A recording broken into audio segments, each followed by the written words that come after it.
ನಮಸ್ಕಾರ ಎಲ್ಲ ಪ್ರಿಯ ವೀಕ್ಷಕರಿಗೆ. ಇವತ್ತಿನ ವಿಡಿಯೋದಲ್ಲಿ ಪೋಷಣ್ ಟ್ರ್ಯಾಕರಲ್ಲಿ ಒಂದಕ್ಕಿಂತ ಹೆಚ್ಚಿನ ಅಂಗನವಾಡಿ ಕೇಂದ್ರದಲ್ಲಿ ಬೇರೆ ಬೇರೆ ನಂಬರ್ ಉಪಯೋಗಿಸಿಕೊಂಡು ನೋಂದಣಿಯಾಗಿದ್ದಾರೆ ಅದನ್ನು ಹೇಗೆ ಪತ್ತೆ ಹಚ್ಚುವುದು ಅಂತೇಳಿ ನಾನು ಈ ವಿಡಿಯೋದಲ್ಲಿ ತಿಳಿಸ್ಕೊಡ್ತಾ ಇದ್ದೀನಿ. ಒಂದಕ್ಕಿಂತ ಹೆಚ್ಚಿನ ಅಂಗನವಾಡಿ ಕೇಂದ್ರದಲ್ಲಿ ನೋಂದಣಿಯಾಗಿದ್ದರೆ ಅಂತಹ ಫಲಾನುಭವಿಗಳಿಗೆ ನಮಗೆ AWC ಮೈಗ್ರೇಷನ್ FRS ಮಾಡುವುದಕ್ಕೆ ತೊಂದರೆ ಆಗುತ್ತದೆ. ಆದ್ದರಿಂದ ಆ ಬೆನಿಫಿಷರಿಯನ್ನು ಹೊಸ ನೋಂದಣಿ ಮಾಡಿಕೊಳ್ಳುವಂತಹ ಸಂದರ್ಭದಲ್ಲಿ ನಾವು ಇದೊಂದು ಉಪಯೋಗಿಸಿಕೊಂಡು ಎಲ್ಲಿ ನೋಂದಣಿಯಾಗಿದ್ದಾರೆ ಅಂತೇಳಿ ನಾವು ತಿಳಿದುಕೊಳ್ಳಬಹುದು. ಈ ಆಪ್ಷನ್ಸ್ ಮೂಲಕ ಒಂದು ಸಲ ಪರಿಶೀಲನೆ ಮಾಡಿಕೊಂಡು ನಾವು ಹೊಸ ಬೆನಿಫಿಷರಿ ನಾವು ಎಂಟ್ರಿ ಮಾಡ್ಕೊಳ್ಬೇಕಾಗುತ್ತೆ.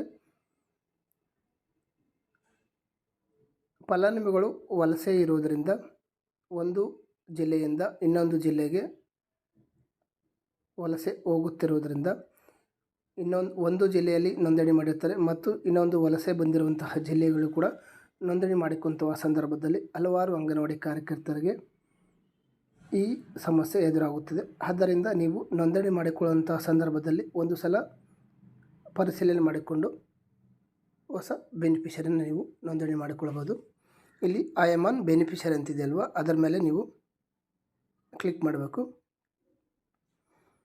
ಕ್ಲಿಕ್ ಮಾಡಿದ ನಂತರ ನಿಮಗೆ ಈ ರೀತಿಯಾಗಿ ಪೇಜ್ ಓಪನ್ ಆಗುತ್ತೆ. ವೆಲ್ಕಮ್ ಟು ಬೆನಿಫಿಷರಿ ಇಂಟರ್ಫೇಸ್ ಅಂಥೇಳಿ. ಇಲ್ಲಿ ಮೊಬೈಲ್ ನಂಬರ್ ಹಾಕಬೇಕು. ಮೊಬೈಲ್ ನಂಬರ್ ಹಾಕಿದ ನಂತರ OTP ಹೋಗುತ್ತೆ. ಅವರು ನೋಂದಣಿ ಮಾಡಿಕೊಂತಹ ಸಂದರ್ಭದಲ್ಲಿ ಮೊಬೈಲ್ ನಂಬರ್ ಇರುತ್ತೆ, 1 ಅಥವಾ 2, 3 ನಂಬರ್ ಇರ್ತವೆ. ಆ 3 ನಂಬರ್ನ ಪರಿಶೀಲನೆ ಮಾಡಬೇಕಾಗುತ್ತೆ. ನಾನು ಉದಾಹರಣೆಯಾಗಿ ಇಲ್ಲಿ ನಂದನೇ ನಾನು ತಿಳಿಸಿಕೊಡುತ್ತೇನೆ.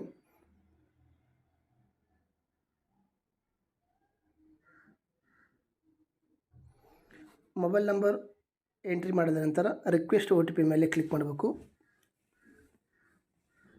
ನಿಮಗೆ 5 ನಿಮಿಷ ಕಾಲಾವಕಾಶ ಇರುತ್ತೆ OTP ಎಂಟ್ರಿ ಮಾಡಬೇಕಾದ್ರೆ.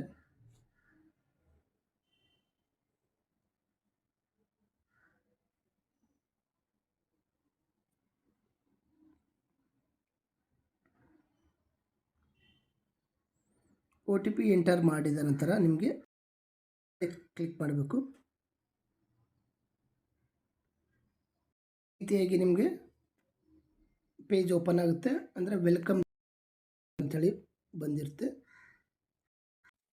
ಇಲ್ಲಿ ನಿಮಗೆ ಈ ಮೊಬೈಲ್ ನಂಬರಿಂದ ಯಾವುದೇ ಬೆನಿಫಿಷರಿ ನೋಂದಣಿಯಾಗುವುದಿಲ್ಲ ಅಂತೇಳಿ ನೀವು ಖಚಿತಪಡಿಸಿಕೊಳ್ಳಬೇಕಾಗುತ್ತೆ.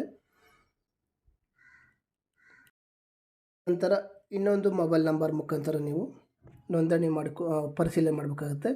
ಇಲ್ಲಿ ಮೇಲೆ ಲಾಗೌಟ್ ಇದೆ, ಆ ಐಕಾನ್ ಮೇಲೆ ಕ್ಲಿಕ್ ಮಾಡಿ ಮೇಲೆ ಲಾಗೌಟ್ ಕೊಡಿ ಮತ್ತು ಇನ್ನೊಂದು ನಂಬರ್ ಮುಖಾಂತರ ಪರಿಶೀಲನೆ ಮಾಡಿಕೊಳ್ಬೋದು.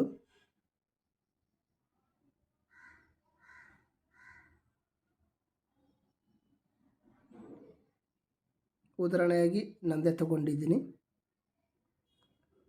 ಇಲ್ಲಿ ನಿಮಗೆ OTP ಹೋಗುತ್ತೆ.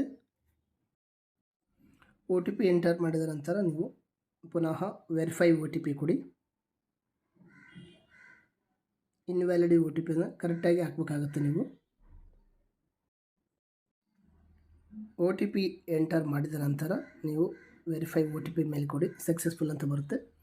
ಅಲ್ಲಿ ಹಿಂದಿನ ಮೊಬೈಲ್ ನಂಬರಲ್ಲಿ ನಮಗೆ ವೆಲ್ಕಮ್ ಟು ಪೋಷಣ್ ಟ್ರ್ಯಾಕರ್ ಅಂತೇಳಿ ಬಂದಿತ್ತು.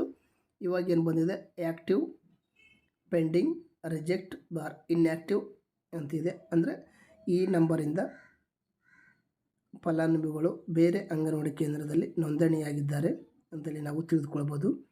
ಇಲ್ಲಿ ನಿಮಗೆ ಆ್ಯಕ್ಟಿವಲ್ಲಿ 0 ಇದೆ, ಪೆಂಡಿಂಗಲ್ಲಿ 0 ಇದೆ, ರಿಜೆಕ್ಟ್ ಆ್ಯಂಡ್ ಇನ್ಆ್ಯಕ್ಟಿವಲ್ಲಿ 2 ಬೆನಿಫಿಷರಿ ಇದ್ದರೆ, ಅಂದರೆ ಯಾವ್ಯಾವ ಅಂಗನವಾಡಿ ಕೇಂದ್ರದಲ್ಲಿ ನೋಂದಣಿ ಆಗಿದ್ದಾರೆ ಅಂತೇಳಿ ನಾವು ನೋಡ್ಕೋಬೋದು.